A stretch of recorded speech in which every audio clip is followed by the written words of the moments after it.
અમદાવાદના Sabarmati D cabin વિસ્તારમાં અકસ્માત પછી યુવકે છરી લહેરાવી દાદાગીરી કર્યાનો મામલો સામે આવ્યો છે।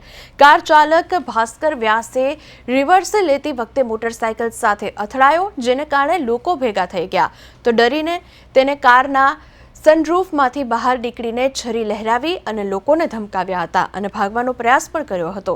તો ભાગવાનો પ્રયાસ કરતા લોકોએ તેની કાર પર પથ્થર માર્યા। આ વિડીયો જે છે તે વાયરલ થઈ ગયો છે અને સાબરમતી પોલીસે ભાસ્કર વ્યાસની ધરપકડ કરી છે। છરી જપ્ત કરી અને જીપી એક્ટ 135 તેમજ ગુફલતભરી ડ્રાઇવિંગ હેઠળ કાર્યવાહી કરી છે। મીડિયામાં 2/10/2025ના રોજ રાત્રિના સમયે એક વિડીયો વાયરલ થયેલો, જેમાં એક ઇસમ ગાડીના સનરૂફમાંથી બહાર નીકળી અને હાથમાં કોઈ ધારદાર હથિયાર ફેરવતો હોય અને કેટલાક આજુબાજુના પબ્લિકના માણસો ગાડી ઉપર પથ્થરનો ઘા કરતા હોય એવો એક વિડીયો વાયરલ થયો। જે વિડીયો આધારે તાત્કાલિક સાબરમતી પોલીસ ઇન્સ્પેક્ટરે પોતાના વિસ્તારની અંદર તપાસ કરતા આ વિડીયો ડી કેબિન વિસ્તારની અંદર ગીતાંજલિ ફ્લેટની બહાર રોડ ઉપર એક અકસ્માતનો બનાવ બનેલ અને ત્યારબાદનો વિડીયો વાયરલ થયો હતો।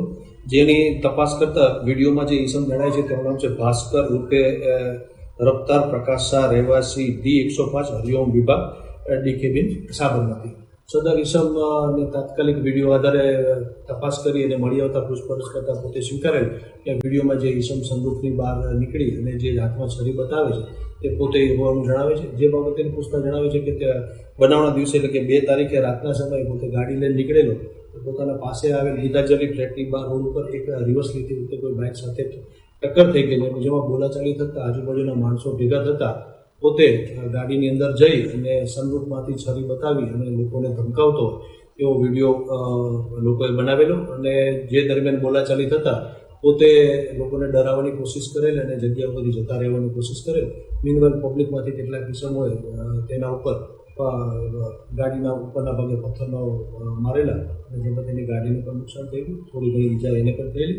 પોલીસે તાત્કાલિક સદર ઇસમને શોધી કાઢી અને ગુનાના કામે ગુનો દાખલ કરી અને આરોપી પાસેથી છરી રિકવર કરી મેડિકલ કરાવી અને આગળ વધાર્યું।